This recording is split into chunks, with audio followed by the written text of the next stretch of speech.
জুলাই সনদ নিয়ে যে আলোচনা ঐকমত্য কমিশনে হয়েছে, আমি ব্যক্তিগতভাবে একজন সংবাদকর্মী হিসেবে এগুলো খুব গভীরভাবে পর্যবেক্ষণ করেছি।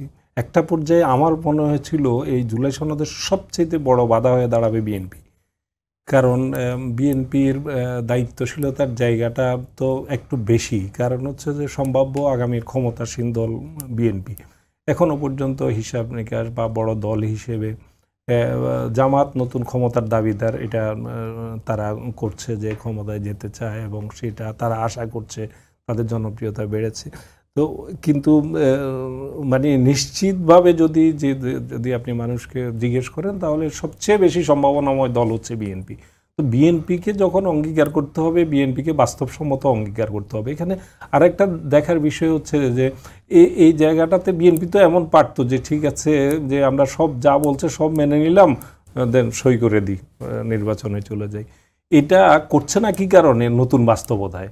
কারণ বিএনপি নেতৃত্ব এটা অনুধাবন করেন যে এবারে অতীতের মতো যা তা প্রতিশ্রুতি দিয়ে অঙ্গীকার করে সেটা ক্ষমতায় গিয়ে সেটা প্রতিপালন করলাম না, বেঁচে যাব, বাস্তবতা তা না। কিন্তু নতুন বাংলাদেশের পরিস্থিতিটা সম্পূর্ণ ভিন্ন। তরুণ সমাজ যেহেতু এখন মানে একবারে হাত প্রসারিত করে জীবন দেওয়ার জন্য রক্ত দেওয়ার শিখে গেছে একবার, এখন কোনো রাজনৈতিক দলই কিন্তু একটা অঙ্গীকার করে যা তা যেন তেনভাবে একটা প্রতিশ্রুতি দিয়ে পার পেয়ে যাবে, এমনটা কিন্তু বাস্তবতা না।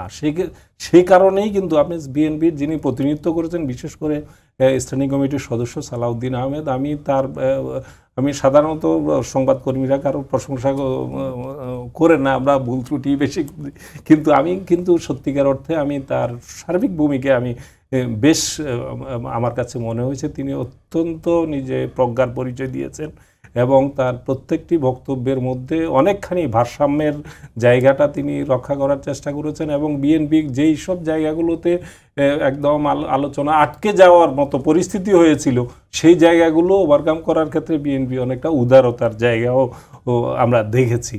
তারপরও যে সব কিছু সবাইকে সন্তুষ্ট করতে হবে বিএনপির, ওই যে কথাটি বললাম, যেহেতু বিএনপি সম্ভাব্য নেক্সট ক্ষমতাসীন দল, তাদেরকে যেটুকু তারা মেনে নেবেন এটা তাদেরকে অবিলম্বে বাস্তবায়ন করতে হবে, এই অনুভূতিটা নিয়েই তাদেরকে করতে হচ্ছে।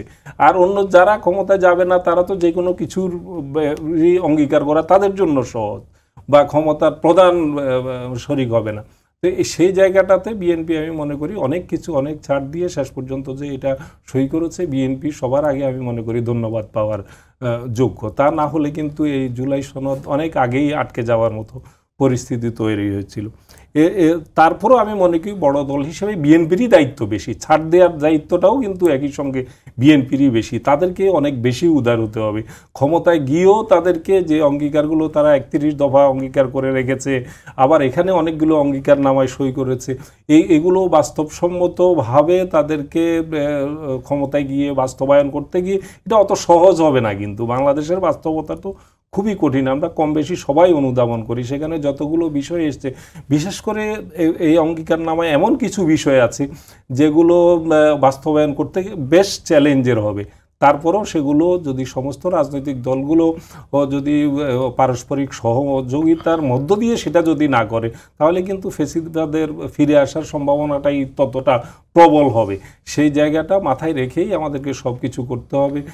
আমি আবারও বলতে চাই যে গণ অভ্যুত্থানে সরাসরি সাহসিকতার সাথে নেতৃত্বদানকারী দল এনসিপি, তাদের নতুন দল হলেও তাদেরকে তুচ্ছতাচ্ছিল্য করার কারো প্রবণতা, এটাও আবার কিন্তু গ্রহণযোগ্য না। এটা তারা যদি সেখানে মানে সাহসিকতার সাথে সেই নেতৃত্বটা ধরে না রাখতে পারতো, আমরা 5ই আগস্টের পরিবর্তনটা আমাদের জন্য আরও রক্তপাতের জায়গা তৈরি হতো এবং আরও দীর্ঘ হতো, আরও অনেক কিছুই হতে পারতো। তো সেই জায়গাটাও বিবেচনায় রেখে একটু ছাড় দিলে এমন কোনো আমি মনে করি না অনেক বড় ক্ষতির কারণ হবে। এটা নির্বাচন কমিশনকেও বিবেচনায় রাখা দরকার এবং রাজনৈতিক দলগুলো এই জায়গাটাতে কিছুটা উদার হলে আমি মনে করি না যে এখানে কোনো বড় ধরনের কোনো ক্ষতির কারণ হবে।